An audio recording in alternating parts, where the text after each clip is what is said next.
So with that, just want to say hello and thank you for joining today's webinar on the newest enhancements to Acumatica in their latest release, 25R1. I'm thrilled to have you all in attendance to learn about these new updates and how they will help you work more efficiently and effectively.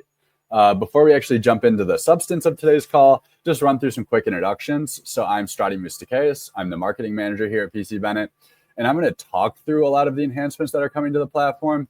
And then the other familiar face that you see on the line is Nathan Newberg. He's our technical sales engineer, and he's going to show how these look in action and how it has potential to impact your business. Just a reminder, we do have the comment feature enabled. So feel free to send in any questions you have around 25R1 in the chat, and then we'll try to answer everything on the call. However, just as kind of like a precursor, this is more of a general overview of what's new in 25R1. And if you have some more detailed questions about how some of these things can work in action, or some things that we don't touch on the call that are in like the 25R1 release notes, we're definitely going to get you set up with our customer success and support team to get you those more in-depth questions answered. Kind of on the same boat, we're really covering the tip of the iceberg with 25R1. The release notes are literally, I think we did a page number check right before this, 218 pages.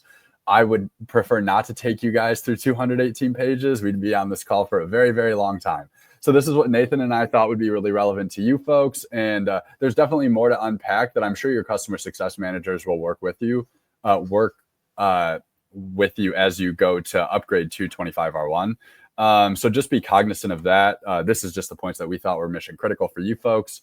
So with that, let's really jump into the content of today's call. So Nathan, if you could go over to the agenda slide for me. These are kind of the 5 main sections that we're going to be covering today. So you have changes to the cloud platform, updates to accounting and CRM, a new feature that's available in the professional services module, some exciting enhancements to distribution, and then new features in manufacturing. So to start this all off, we're going to go into the cloud platform. If you could go to the next slide for me, Nathan. Thank you. And we're going to start with modern UI. Modern UI is probably some vernacular you're familiar with Acumatica. I think they initially kind of did a brief teaser in 24R2, which came out last, I believe that was October. But there's this is with the new modern interface that's in 25R1. They're soon going to make this available to all users. You're going to see some really big changes in how dashboards look. And Nathan's going to show you some really cool ways in how you're able to change how those are oriented on your screen and how you're able to customize sizing and stuff like that. Acumatica also is giving users the power to personalize and unclutter certain screens so that the content on the screen matches your precise needs. A lot more personalization, essentially. And then you also now have the ability to capture more specific information with user-defined fields. And so Nathan's now going to show you what this new modern UI looks like. Over to you. Thank you, Strati. Hi, everyone. I'm Nathan Newberg, technical sales engineer at PC Bennett. And what we're looking at now is Acumatica's controller dashboard in the modern UI. Like Strati said, this is going to be a high-level overview today. We've touched on a few things that we think are important. There are so many great changes in Acumatica's 2025 R1 update. I encourage you to check out those 218 pages of release notes when you have enough time to browse it. Acumatica is working really hard behind the scenes to continually improve our platform and make all of our lives easier. Without further ado, I do have a lot of the screens that we're going to be presenting today turned on for modern UI. It is a currently managed release feature again, but soon to be ready for prime time. These screens are working well and performing well, and I'm excited to show you how they look. The controller dashboard we're looking at today, you can see it's a little more user appealable, right? We've got little shadows under these widgets. The widgets are always clickable still, just like before. A little less overwhelming with the color. The color is still very functional and usable, but not so bold and in your face, so it makes it a little more easy on the eyes. If you have the controller, the dashboard permission, you can enter design mode. users with lesser permissions can still create their own versions of these dashboards. But as we enter design mode, you can see there is a button to switch back to the classic UI. If you prefer that, you can always roll back and forth, and at least for the time being, switch in between those. As we look at each of these widgets here, you can see we've got a couple of link widgets up at the top. The edit button and the more icon means that we can still copy and paste these widgets. Any widget on the screen, you can make a quick copy, paste a copy, and make changes to that particular widget, which makes it very easy to make different iterations. So if you wanted to change one or another, you could do that rather easily. Resizing the widgets is a lot easier now that we've got a little handle in the bottom corner here. So if you wanted to change the size of a particular widget and how they take up room on the screen with a new grid view, opens up new widget areas so that we can add new widgets, copy one, and paste it into another space, just like that. So if I wanted to change the cash on hand widget, it would be very easy to just make a quick copy and then enter the widget properties to make a change to that. The widget properties are very, again, easy to read. They're continually working on this award-winning UI to make it more user functional. The conditions for each of these widgets as we add them or change them are visible. If we select a saved filter, those conditions continue to be visible here. As we move widgets into a new space, you can see how they change places instead of replacing the other one. It makes it much easier to resize and reorganize those widgets. So you can see how the behavior is being affected as I make those changes. If we edit one of the widgets for, say, our current period expenses, we can see that as we update to another saved filter here, you can see that the filter conditions are easy to read with color. If I jump in there, I can see how the filters are built. These advanced filters are much easier to manage in the new UI. Changing between operators is just a click. And again, much more user-friendly. If I switch to one of our saved filters here, change to expenses, you can see how the conditions listing updates. So again, I can see exactly what I'm looking for without having to drill too deep. All right, so that's enough about how things move and change on the dashboards in the new UI. If I drill through one of these widgets, like for example, the total AR widget takes me to our customer summary inquiry. Again, we've got this modern UI turned on this screen as well. You can see we get a little informational pop-up here that lets us know that it is the modern UI and to have a little grace with how those are performing for now. So on a generic inquiry view in the modern UI, we also have a little bit of change here about how the screen is presented. Our saved filters are now presented in a list view as opposed to tabs across the top, so that we can quickly see how many we have and fit quite a few more in these lists here. If I select one of these saved filters, you can see that the saved filter criteria appear here at the top of the screen, also very easy to read. We're looking at amount or balance, which is above a certain value. If I switch to the operator or, you can see that the filter changes again. We can edit that filter or open the advanced filter dialog to, again, see how those criteria are built and our report is managed for us. If I wanted to drag and drop one of these columns, just like before, the overdue column, for example, of our 21 records, easy to drag and drop. Sorting is much faster in the new UI. So as we sort these records, again, we can see quickly how the screen updates and changes, making those ad hoc reports right at our fingertips. Okay, so if we take a look at one of our order entry screens or a document screen in Acumatica, in this case, the sales order screen, we can talk about how the new modern UI behaves on a document screen. So we've got a lot of new enhancements and features on these transaction screens. You can see the overall layout is very different. We've got some shading at the top to differentiate the areas of the screen. If we zoom in or out on the screen, we have a responsive layout, which means that the columns reconfigure. These screens behave much better on mobile devices as well. So if you're using Acumatica on your phone or tablet, makes it much easier to flow the screens into a usable way.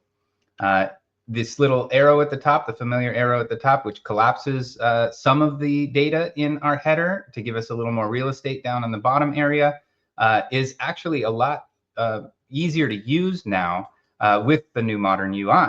So if I turn on our screen configuration mode here using the little settings icon in the upper corner, I'll hit the screen configuration. You can see now that we're in form configuration mode.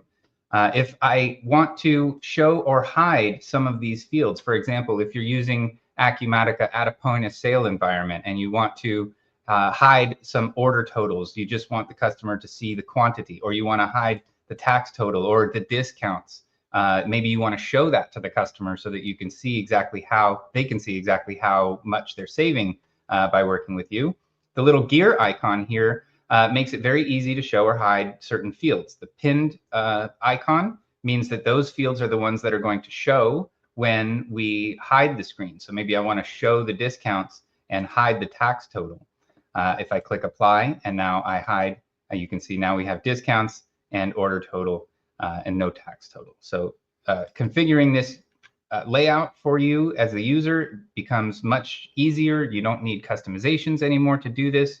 Although they were low code, no code customizations in the past, now we can do this directly in the UI. Again, Acumatica giving us many tools to manage our user experience without needing consultant level assistance.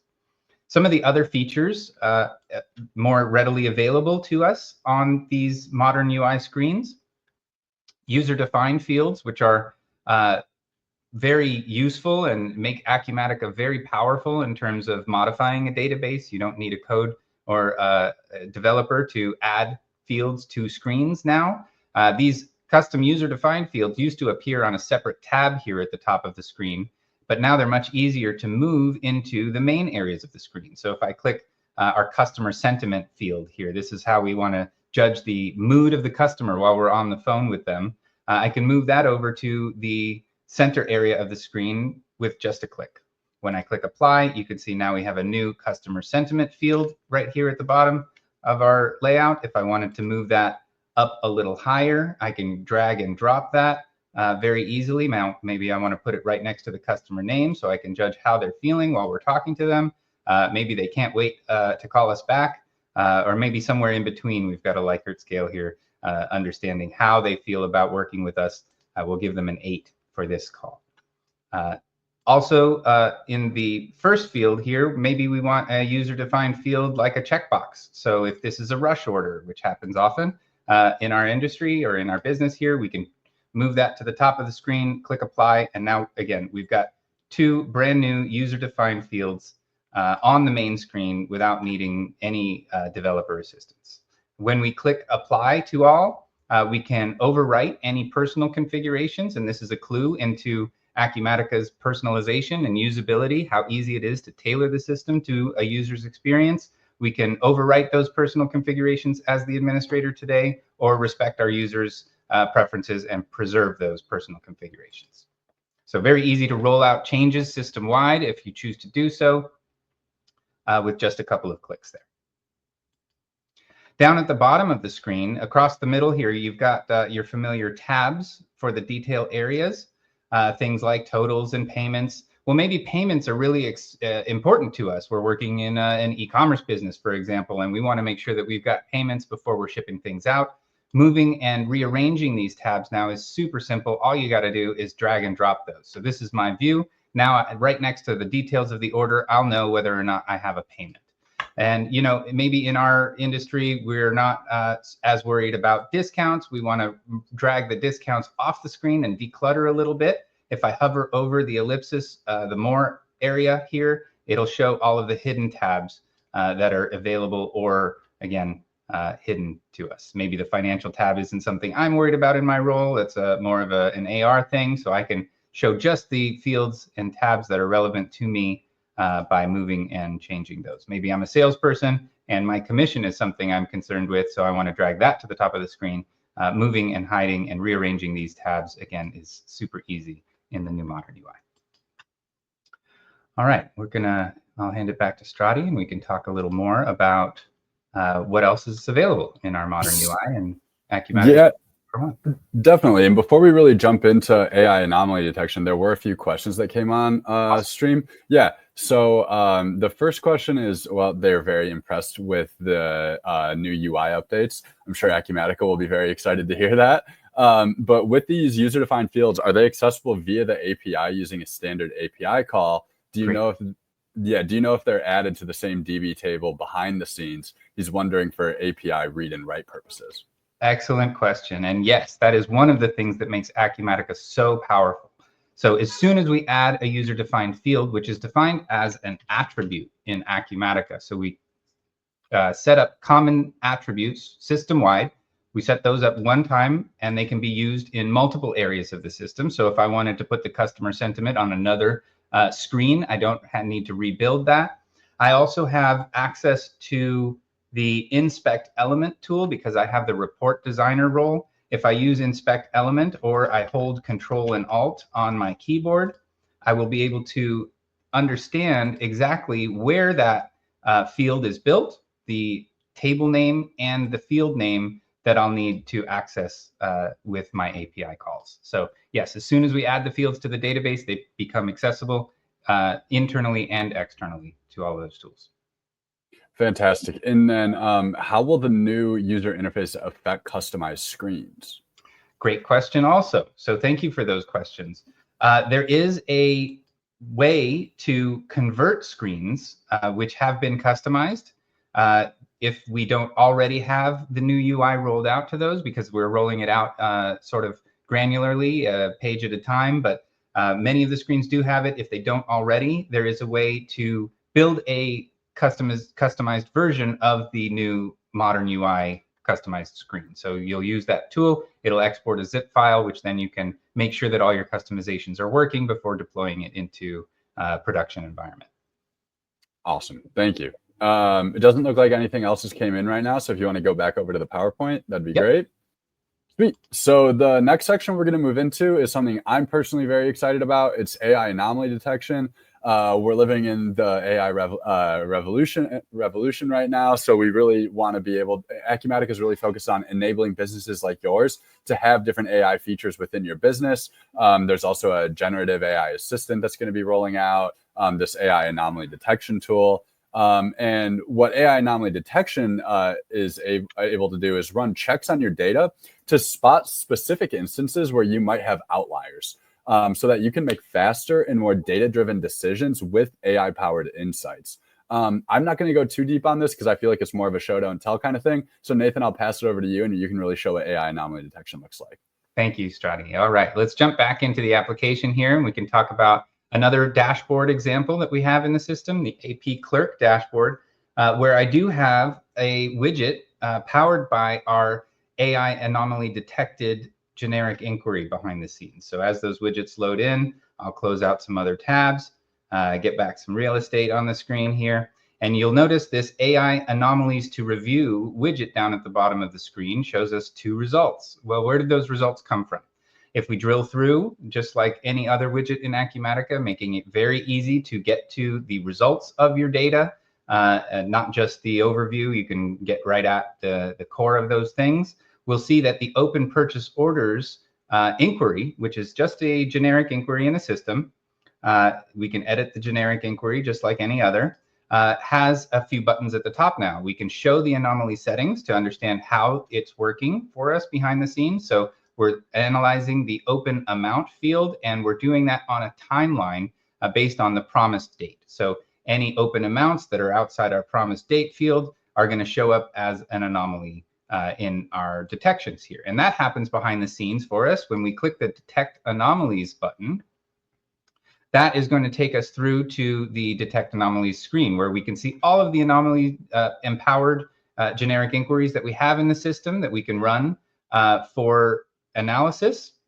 This one, for example, we can rerun it. If I check the box there and I click process, the system is going to send out the results of our generic inquiry to our AI anomaly engine, which again is, oh, we got an error there. Let's refresh and make sure that we can do these. Should be sending it out. Okay. When it goes out for analysis, we'll try another one here. When we click that, the AI engine is going to analyze that data and begin processing it. So as the detection is executed, the next step can be executed here by clicking the Execute Next Step button. You'll see the little pop-up in the corner here says the inquiry was successfully started. The data set is being analyzed by our large language model. Acumatica has a large focus on security, so all of these AI operations are happening in your private cloud. This data is not being sent out anywhere for sharing or empowering other large language models. Acumatica does have a large focus on proprietary information and keeping that information secure for you. So as we execute the next steps here, you can see that the status changes to in progress. The engine is up there looking at the 717 rows that we uploaded. If there are any rows or groups that need to be skipped, those will be indicated here. We'll click through a couple more times. You can see that it's still in progress. Takes a little while to do that. While it's working, I'm going to go ahead and jump back to the open purchase orders screen and show you how we can set these up on a generic inquiry. So if we go to the edit generic inquiry screen, you'll see that we now have a new detect anomalies checkbox right here at the top of the screen. And when we check that, it's going to turn on the anomaly detection tab where we can configure how these things are going to be detected. So the open amount is going to be analyzed based on the promised date, and the update frequency can be set here. So maybe we want it to do this once a day, weekly or monthly, or on demand like we're doing in our example here. So let's jump back to our detection screen. We'll execute the next step one more time. It says that it has succeeded. One more time as we skip through. Now the results of the inquiry have been downloaded and imported into our inquiry. So jumping back to our open purchase orders inquiry, if we show all of the records on the screen, we can see that there are a few that have been flagged with some anomaly severity. Normal, medium, or severe might be indicated there, so, or significant rather. These are the detection statuses that might be indicated on those. And if we filter to just those ones that do have anomalies, we can see that some of them need to be reviewed. If I check off one of these as reviewed, so as we empower the generic inquiry with this anomaly detection, we get these three fields here. We can indicate that the transaction was reviewed. This one that's medium looks fine to me, so I'm going to mark it off there. And then when I jump back to my dashboard and refresh the widget, you can see that the color of our widget changes. It's one is okay to us, or doesn't alarm us too much, just a warning color there. And now that widget's updated. Okay, another example that we have, a dashboard or an inquiry here, it might be our sales order margin analysis. We're looking at sales order margins across different timelines. Now, when we're looking at those timelines, we might, without AI anomaly detection, miss some things. If we're looking at just the average number of transactions or the average value of transactions with no timeline, the system's just going to calculate a straight average between January and December in this case. But with the timeline, it identifies that this one that happened in March is significantly out of trend with the others. So our sales do increase throughout the year, but this one definitely pops out. And because we're analyzing not just the value, but using AI to analyze the value over time by including that date timeline, we can immediately see that that is an anomaly. If we quickly filter these by anything that is not empty and not normal, we can see how many results we have that are flagged. Maybe we want to look at margin percentages in a descending order, and anything that is 80 would be fine for us, so we can mark those quickly as reviewed. So utilizing this AI analyzed data in real production environments also becomes very presentable and user-friendly. All right. Jumping back to our slide here, Strati can tell us a little bit more about how we can improve report automation. So there's actually two different questions that came in around AI anomaly detection. One is just, are AI features in general default on, and are they mandatory to be in the system? No, absolutely not mandatory. And AI processing is a feature. So this is something that can be turned on. It's not on by default. You'll find in the enable disable features screen now some selections for AI detection and how those things are being rolled out over time. So not just with regard to the AI anomaly detection in generic inquiries, but also the AI Studio, which is coming in a later version this year, and the AI Assistant, which keep an eye out for that, because that thing is really impressive. It'll be able to answer questions in real time and human readable formats, just like you're familiar with using things like ChatGPT or ChatGPT or Copilot nowadays. And I see then the other question there. Yeah, so if you could answer if the sales order margin analysis is a new screen in 25R1. That's a good question. I think that we do have sales order margin inquiries available in prior versions. So if you're not yet on 25R1, go ahead and look for those in the search.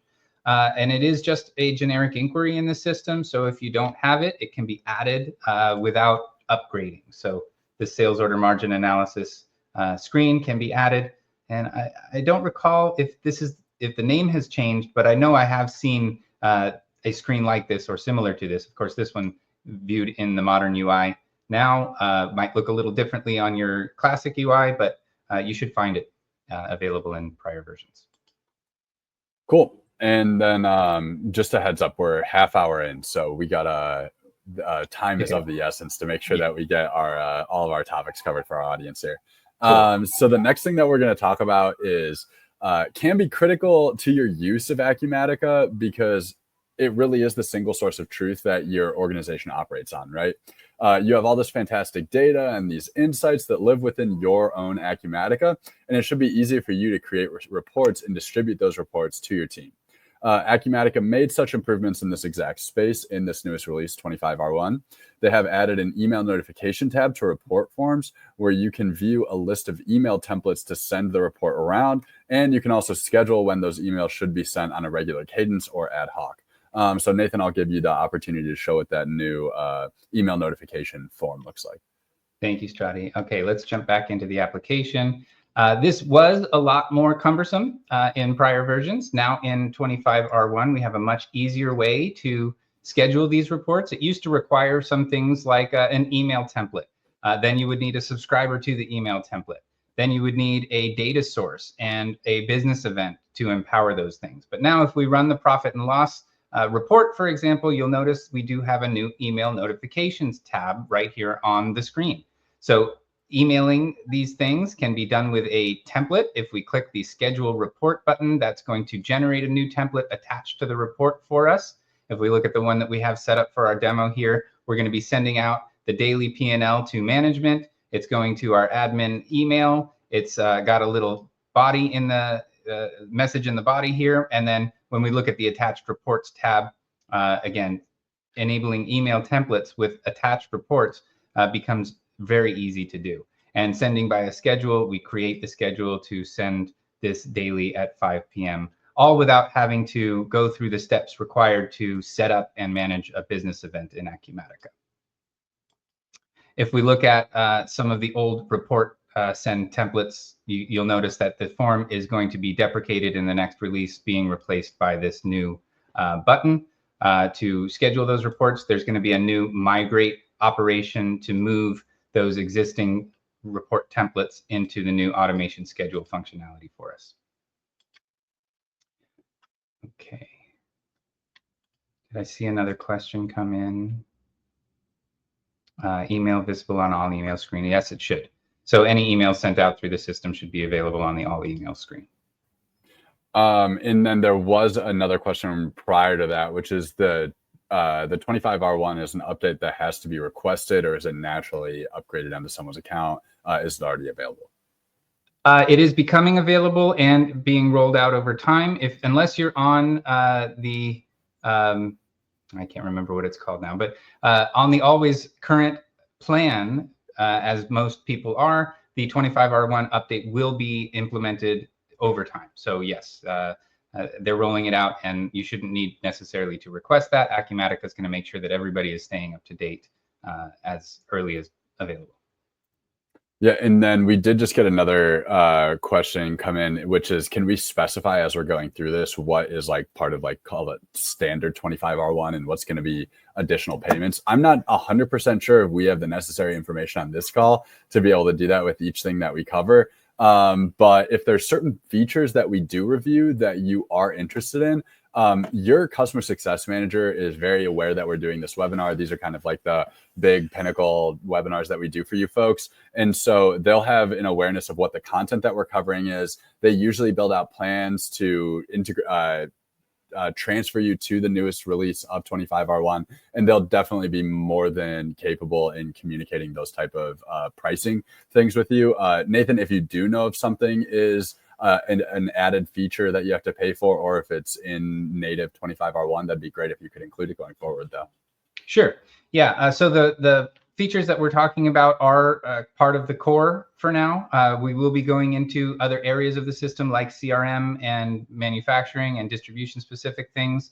But if you have the license for those, the new features that get added are included with your cloud subscription. Some things like AI anomaly detection may have a transactional thing. So if you're doing a lot of AI analysis, you can pay for exactly how much you're using. So just like other areas of Acumatica, it's licensed and consumption based. Sweet. So we're going to go into accounting and CRM. We have one quick thing that we're going to cover here, which is proof of purchase receipts. Here we see improvements to how customers receive receipts and how you can control what they're receiving. So when transactions are completed, you now can either have the receipt sent automatically or manually. And then the customer gets like a very professional PDF looking formatted receipt that includes all of the payment details.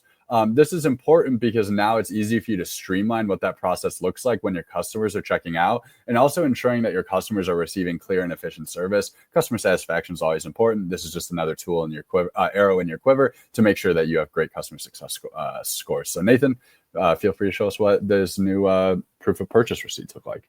I will, yes. I'm very excited about this. It used to be something that needed to be enabled a little bit manually. Now we have a out-of-the-box report for our payment receipts.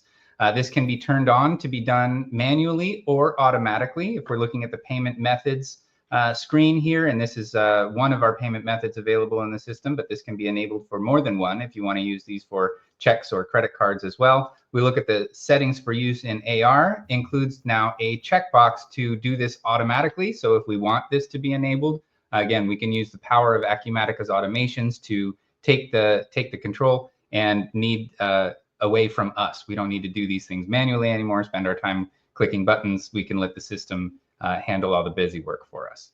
Now, if I pull up the accounts receivable preferences screen, you'll note that on the mailing and printing tab, we have a new line for pay receipt. Associated with that pay receipt is an email template called AR payment receipt. So if we have these set up to be sent automatically, the system can not only print them, but send them by email as well. So if we're doing transactions in the ERP away from the customer, we can enable the system to send these automatically. Or again, if we don't have it automatic, we can do this manually as we do the processing. So you'll see that we've got a body in the email here. We've got an attached report, which is going to include that payment receipt report. And we can have these either sent on a schedule or, like I said, on demand. Now, looking at the payments and application screen, we can see an example of how this new report looks.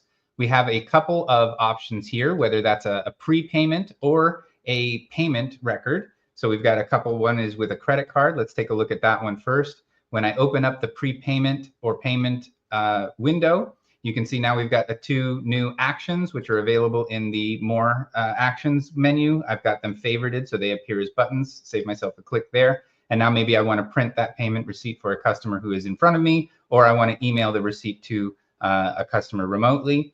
you can see the new payment receipt report is generated along with all of the payment details that would be relevant to the customer, how it was paid, when it was paid, the method, and the amount. So again, very easy to run these reports and get them in front of us. I've got another example here of how that might look on a check payment. So that was a prepayment by credit card. Here is a check payment. And when I print that payment receipt, you can see here a little bit simpler, fewer details, but it was paid by cash or check through our standard account and the total amount there. So again, if the customer's in front of you, they want to take a receipt home, very easy to run that report.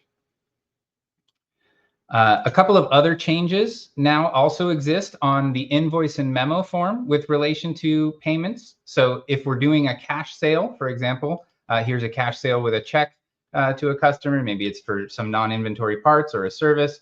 If we print the new cash sale invoice, the AR invoice from Acumatica, you'll see down at the bottom, we've got a new sub-report area, including the payment details. So not only do we have all the charges, the line item details as we had before, now we can see that the invoice was paid along with the payment details associated with it. How that looks on a credit card is a little bit different with a little bit more information, just like you would see on the full payment receipt report. So running a cash sale AR invoice now includes all the payment details associated with it, including credit card and credit card numbers. Not credit card numbers. Credit card numbers are obfuscated, keeping Acumatica PCI compliant and making sure that we check all the boxes so that we keep customer data secure as well. Good catch there. Yeah, thank you.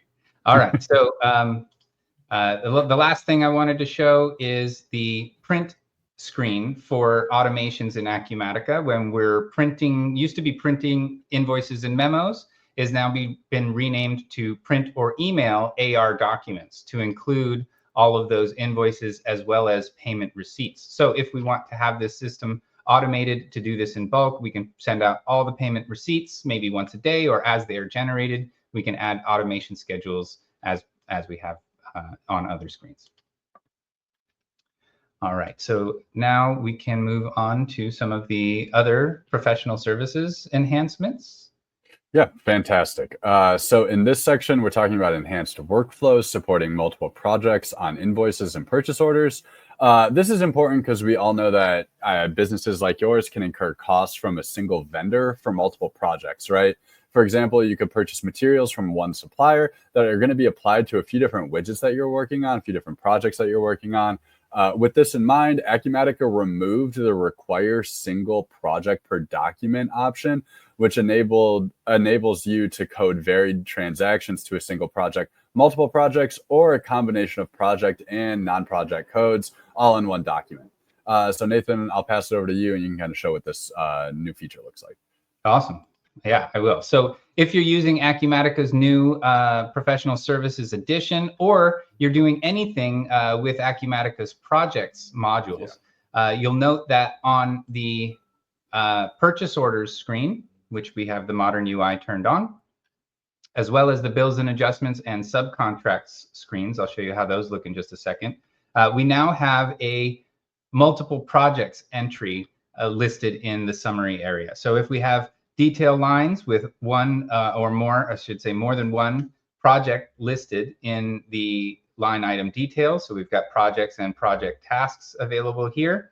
If that is a mix of multiple projects, like Strati said, oftentimes you're working on many projects at once. You want to send a consolidated purchase order to your vendor for multiple projects. Now we have the ability to do that in a one-to-many relationship without other complication. So also available on bills and adjustments. You can see that this screen, I do not have the modern UI turned on, but it looks very similar. In the project field here at the header, it now lists multiple projects if we do have more than one project in the detail area. Also extending through to subcontracts, similarly appearing here on this screen. All right. So again, if you're using professional services or any project-related transactions in Acumatica, making multiple projects on a single document becomes much easier and more user-friendly in the new versions. Cool. So we're now going to move into the distribution section of today's call. We're going to start with enhanced tracking with lot and serial attributes. This is a fantastic update that's long awaited. You can now track and manage unique characteristics like certain things. If you want to do like product condition, durability, or pattern at the lot and serial level. For distributors, this means you can assign attributes when receiving items, like additionally like color, size, batch number, directly in the system. And then you can also update and maintain these values as needed, like updating pricing, photos, and product descriptions. Lastly, you can also search by attributes in Acumatica, so users can look up items based on these values, making it easier to find the right product quickly and accurately. Nathan, over to you to go a little bit into lot and serial attributes. Awesome. Cool. Yes, this is definitely one we're excited about. Like Strati said, long awaited is the name of the game here. This is a super powerful feature that, again, can be utilized by businesses using lots or serialized items. So if you need to differentiate one lot from another and need to do that specifically as indicated in your industry, we can do that now with attributes at the lot and serial class level. So if I take a look at the lot and serial class for our refurb class in this example case, we are assigning serial numbers when received and issuing those as user enterable. So as we select them, the attributes tab here down below indicates that we can now customize how this lot or lot class is handled and with certain specific criteria that are required by our industry and maybe not by others. So the ability to customize the Acumatica database here, again, super user-friendly and available, accessible to users. We don't need customizations to do these things now. So things like the date that the item was certified, whether or not it is a true false certified refurbished product, and the condition for that product at the specific serial number level. So we've got some refurbished laptops, and some of those are in new condition. Some of them have a scratch and a dent, and some of them are open box. We can also, at the lot or serial level, specify the price per item. So use your imagination on how flexible this becomes now. We can have multiple serialized items in a class available to us with different conditions and different prices. These things get set as we receive a purchase receipt, so we can set the line details. If we look at the line details on the purchase receipt, you can see that as we're receiving them, if we're auto-assigning serial numbers in our system, we can also record the manufacturer's serial number separately.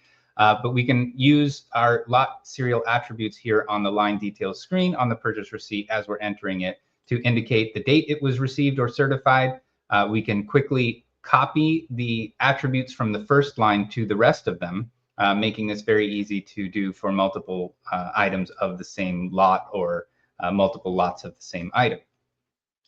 Now, also, Acumatica has included a new generic inquiry called lot and serial details, where we can see all of the details related to these lots and serialized items in our system. So you can see we've got some machines, some Powerade, things that might have expiration dates, or some custom attributes. So like if I scroll a little bit further through our records here, we should find those Elecomp 3 items we were just looking at. We can see that we received 6 of those in our refurb class. If I drill into the clickable lot serial number now, I can see the individual attributes for this particular serial number. It was certified on 5/16. It is in premium condition, of which we have a few condition options.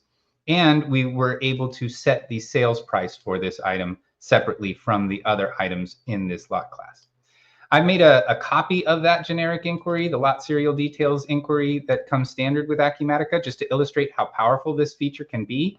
So we're looking now at a single lot class, all of the items in our refurb class. We can see that we have 6 serial numbers in the system's history, 4 of those being still available, 2 have been allocated to sales orders. And we can quickly see the condition of all of those individual serialized items in the system. So if I wanted to search on a condition to see how many premium laptops I have in stock, I can quickly hit Shift F just like before and have a filterable, searchable lot level or serial level report. I built in a side panel here so we can see the individual pricing on this item. We can see the condition and all of the description details, or even images for an individual item. If I drag that away, you can see that we have a few based on multiple different prices based on their condition here. So the excellent ones we're going to sell for $7.59, the premium ones for $7.09. Good and acceptable ones get a steeper discount there. So one other thing I want to point out, that these attributes are usable when we're searching on a sales order. So if we're adding items to a sales order, we now have the add lot serial number button at the sales order level too. So when we're looking for an item of the refurb class, there it is. We can see all of the ones which are available in our system by default with the show available items checkbox checked. We can see that we have quite a few in various conditions. There's our condition attribute there, and we might want to indicate that to this customer, we do still have 2 excellent condition laptops in stock available to send. If I uncheck the box, we'll see that the ones that have been steeper discounted have already sold. So again, if you have questions about how we can use lot and serial attributes in your environment, please reach out to us. It's a very powerful feature that can be used to further customize and automate your system for better usability. All right, looking back at our distribution slide, we can move on to the next topic. Sweet, sounds good. So we're going to move over into simplify shipping package weights with DeviceHub. Nathan and I did a test run of this webinar yesterday. He's very excited. We have a prop that we get to use for this one, which is awesome. That might be a first for a PC Bennett webinar. But with 25R1, you can now integrate scales as part of the DeviceHub license, enabling automated weight capture during shipping preparation. This feature is ideal for small businesses that may not have a full warehouse, but still need more efficient shipping solutions. With this update, you can easily capture the weight of a package from a connected scale on the Packages tab of the Shipments form and in the Shop for Rates dialog box. So there's 2 different places where you'll be able to use this. And yeah, I think that's my little brief intro. So Nathan, if you want to even show the scale that you'll be using, that'd be awesome. Cool. Well, I have it connected now.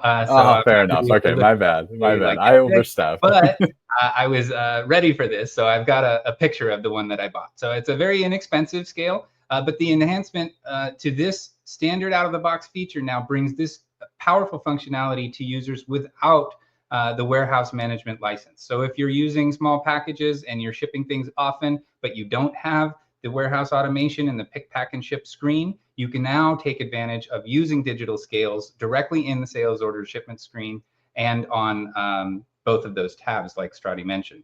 So with our connected scale here, you'll see that we can set up scales in DeviceHub. DeviceHub was always free for things like printers, but using the calculated weights and digital scales was a feature exclusive to warehouse management. So that's a big deal, available to customers now with no extra charge. If we take a look at our connected scale and we drill through to one of our shipments in the system, you'll note that on the shipment screen with the modern UI turned on here, on the shipping tab, we do have the Shop for Rates button. When I click the Shop for Rates button, you can see we now have the capture weight item checkbox there. So I've got a little package here. I'm going to put it on top of my scale. When I click capture weight, the system is going to pull in the calculated weight. And if I take it off the scale and we capture weight again, we should watch that. Oh, it wasn't detected. Maybe I'll put a different item on the scale here. We can capture the weight for that one, and we should see that weight updating. Again, digital connected scales through DeviceHub without needing an extra license. The other place that's available is right here on the Packages tab. So we can see that the captured weight has been indicated on the scale. If we need to add some things to the package, we're packing a few other things into our medium box and we recapture the weight, you'll note that the weight updates here dynamically. So very cool automations and super powerful connectivity without needing to pay for an extra license in this case. Users can designate their default scale right here on the user profile screen. So if you have multiple scales in your operation and each user working at a different packing station, for example, or it has a scale at their desk, you can indicate which default scale is available to each user through your DeviceHub connection. All right, next. Yeah, we're going to cover one more thing in distribution, and then we'll move over to manufacturing. Just a heads up, we might run a little longer than an hour, but we'll make sure to get this recording to everyone who registered, probably all PC Bennett clients, just to be frank with you all. So Nathan and I are going to continue and go through all the content that we have for the day. And then, yeah, we'll just make sure to send up the recording. So lastly, in distribution, we have Amazon inventory availability reconciliation. If you're a business that sells on Amazon and you use the FBA process, the Fulfilled by Amazon process, you can now connect that data with Acumatica to close the loop on inventory inside your physical warehouse and stock at FBA locations. This new feature automates inventory movement via shipment transactions and transfer orders, enabling inventory tracking and transparency. It also reduces manual reconciliation through automated updates, provides dashboards to quickly identify and resolve inventory variances, and offers flexible options for managing discrepancies. Nathan, I'm going to pass it over to you so you can show what the FBA data flow into Acumatica looks like. I will. Okay, so let's take a look at how Amazon handles FBA orders. In this case, we also have the capability to handle FBM orders. So if you're doing fulfilled by merchant, that requires a shipment. If Amazon is handling your shipments, Acumatica has built in some new functionality to make it a lot easier to manage. So in an FBA scenario, the customer places an order on Amazon. Amazon then takes care of the shipment for you. So no shipment required out of your system. Once the order is shipped, the Commerce Connector is going to bring in the order into your Acumatica as an invoice or a sales order of IN type, which does not require an inventory movement.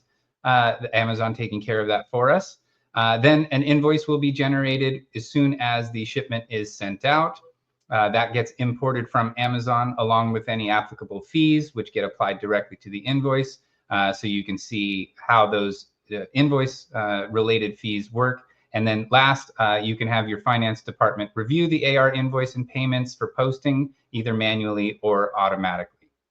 Acumatica also imports non-order specific fees from Amazon directly, including monthly subscriptions and other things like FBA storage fees that in the past were difficult to reconcile. These transactions come in as bank transactions in Acumatica, enabling the finance team to perform accurate bank reconciliations without manual entry. And then Acumatica's Amazon connector provides seamless integration to accurate data synchronization, financial data accuracy with simplified bank reconciliation. So in addition to that, when Amazon is handling the inventory for us, Acumatica has included, let's switch back to our Acumatica system here. Acumatica has included on the Amazon Stores tab the ability to, we can take a look at how Acumatica sets up those inventory transactions for FBM orders and FBA orders. So when we're sending inventory to Amazon's warehouses, we'll send that out as a transfer.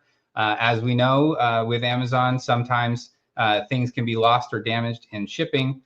So in order to analyze those stock levels, which the resulting levels may not match from time to time, Acumatica has included a new Amazon inventory reconciliation dashboard where we can see the status of all those transfers going out and the associated inventory movements in our Acumatica system and whether or not those match.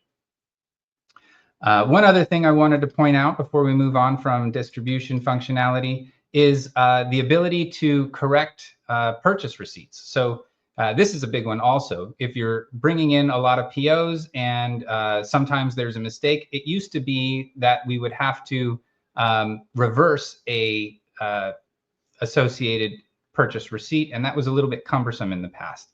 So starting on the purchase order screen here, if we take a look at the PO history tab, let's log back in. If we take a look at the PO history tab, I should note that we're looking at a different demo environment here.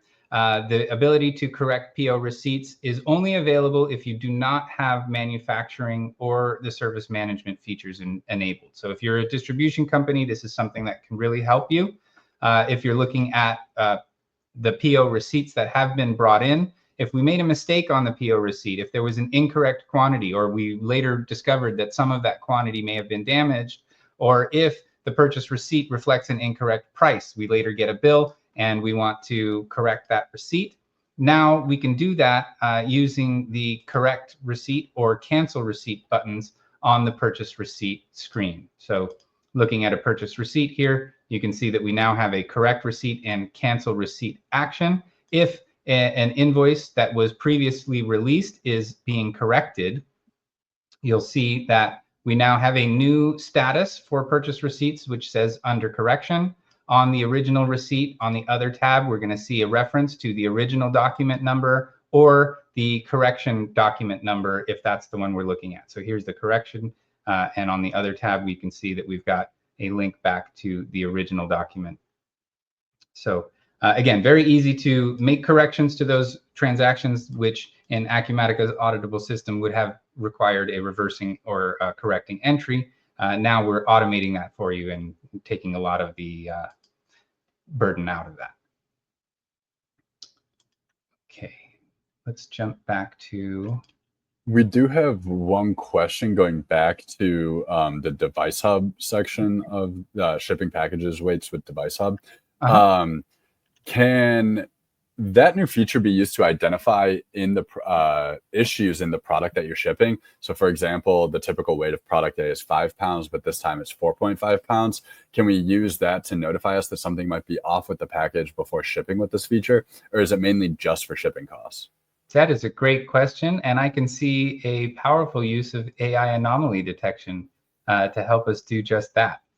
So yes, well, if we are recording the actual weights of packages going out and we see packages that differ or vary from our standard or typical weights, we should be able to identify those anomalies in the data manually, as we always have. We're going to have a record of those actual weights now if we're using a digital scale. And then with new AI features in Acumatica, we can take advantage of all the power that might come with that if we're analyzing large numbers of line items. Yeah, I just remember when we were going through AI anomaly detection, there were 4 options for timelines of when to run it: daily, hourly, daily, weekly, and then on demand. You just want to make sure you were using on demand for that kind of instance, just to make sure that the packages you're sending aren't being missed by the AI anomaly detection if you're running it on a weekly basis, for example.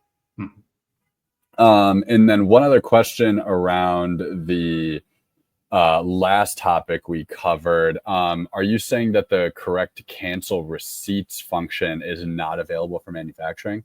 Good question. And yes, that is the indication as far as now in the release notes that it is not available if you're using the manufacturing functionality. You'll have to do it the old way, which is still possible, but a little bit more of a workaround.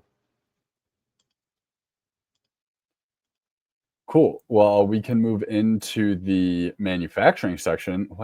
I really appreciate that question. You really help with the flow of today's events because we're moving into manufacturing right now. So we're going to start with production orders by build capacity.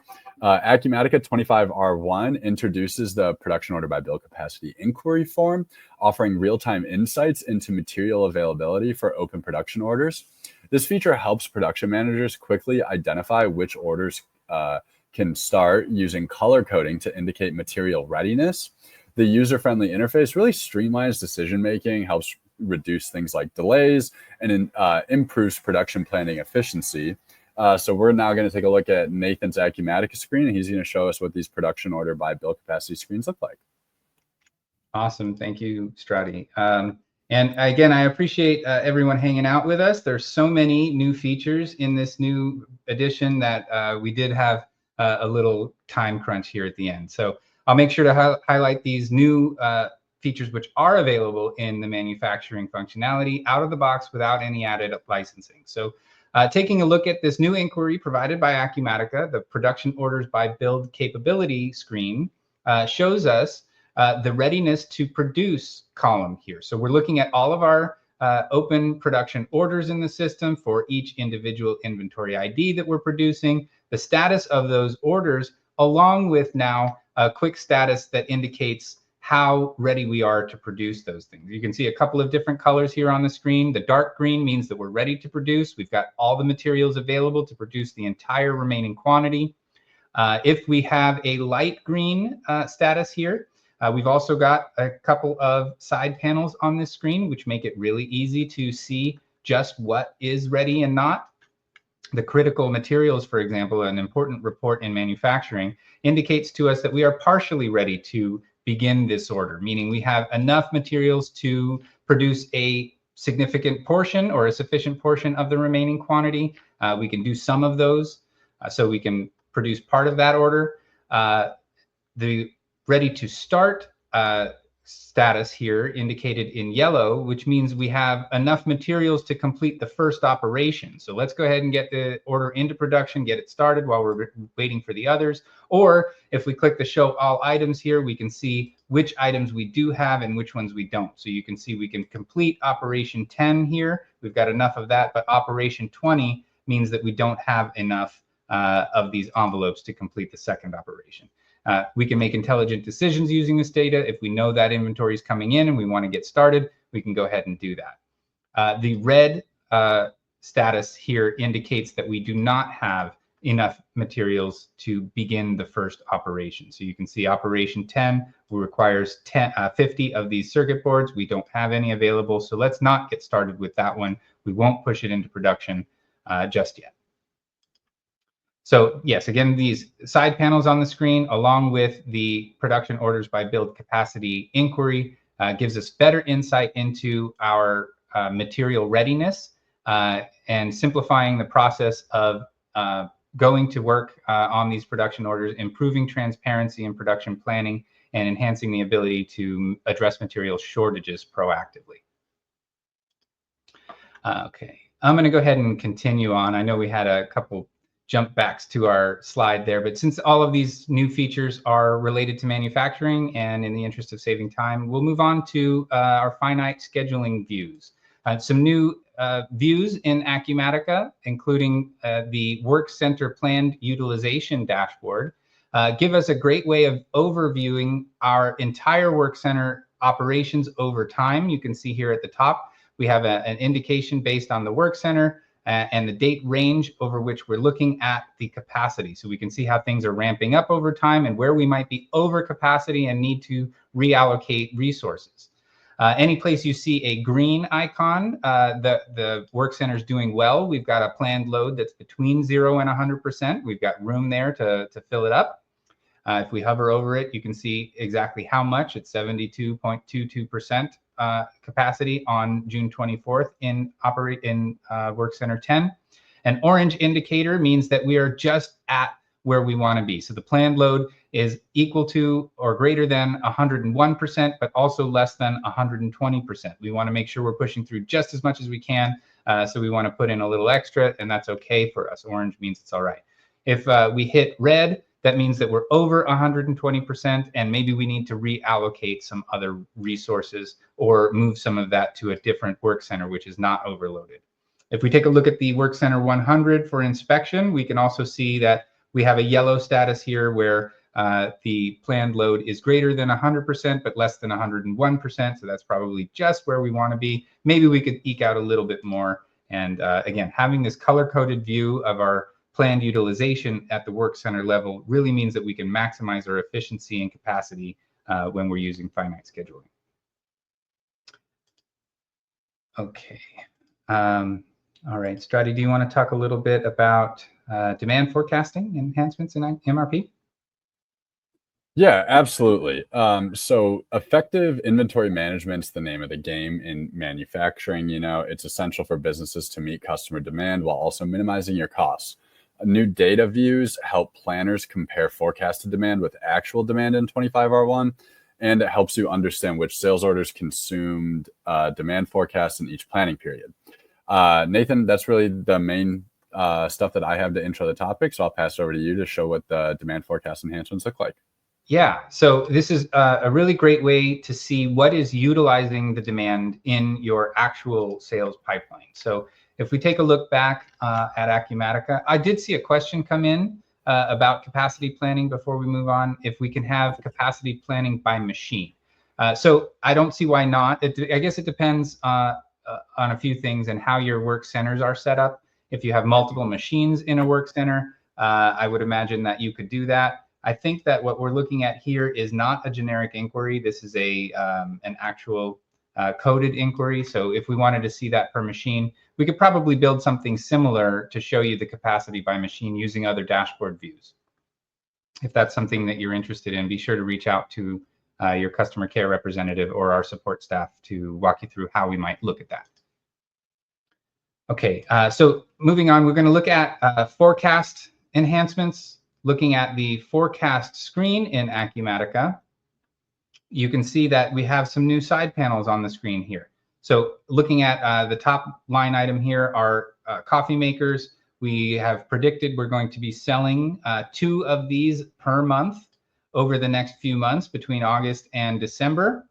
This is a dependent forecast. Dependent in Acumatica means that when we generate actual sales against this forecast, they are going to reduce the forecasted quantities or affect those forecasted quantities.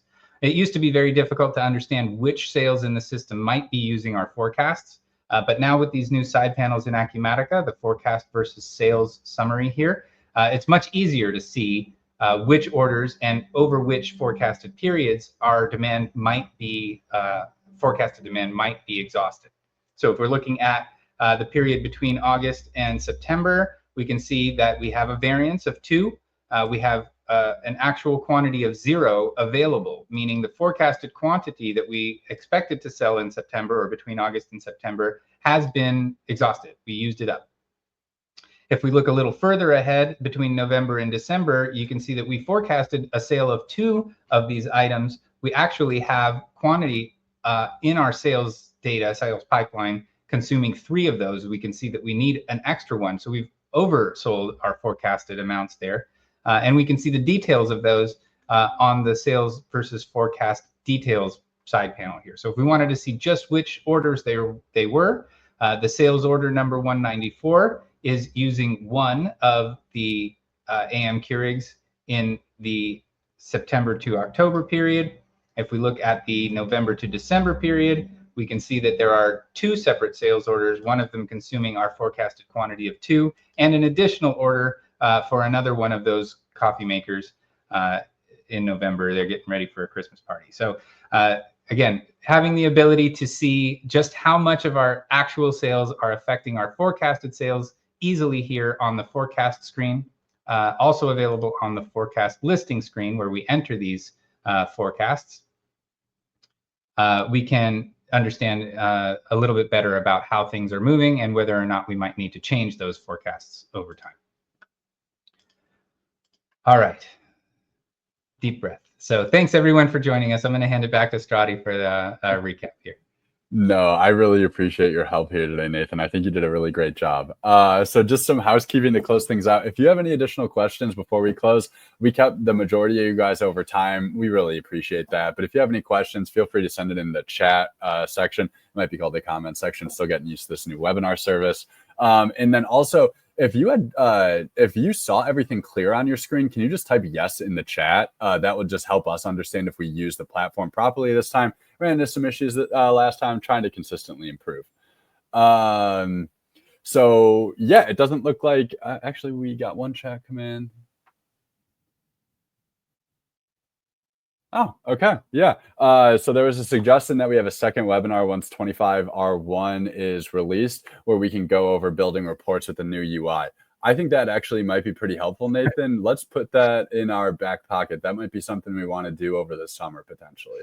Yes, indeed. And we'll make sure to schedule a little bit more time. I see a request for a full reading of the 218 pages. So yes, if there were other features that you may have heard about that we didn't cover today, please feel free to reach out to us and we'll definitely address those with you personally. And we'll plan more webinars just like these. So feel free to come back.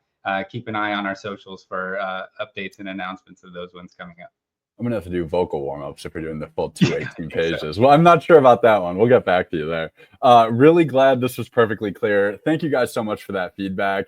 If there's not any more questions, just want to say, Nathan, thank you one more time. This was a fantastic demonstration of the new features in 25R1. Really hope it provided our audience with some fantastic insights into how this newest edition will help your business use the things we covered to be more effective and efficient as you transition to the newest version of Acumatica. We'll make sure to get your customer success managers in touch with you folks so that you have a simple and easy transition over to 25R1. Whether it's Patty, Karen, or Will, their emails are on screen right now if you do have any questions. Yeah, just really appreciate everyone. This was super interactive. That always makes the webinars a lot better. just one last thank you for the day. Thanks, Nathan. Thank you too, Stratty. Always a pleasure working with you. And thanks again to the audience for confirming that everything looked good. I'm glad that we were able to present so many things. And stay tuned. Appreciate you. Have a great day. Thanks, everyone. Have a lovely day. Bye-bye.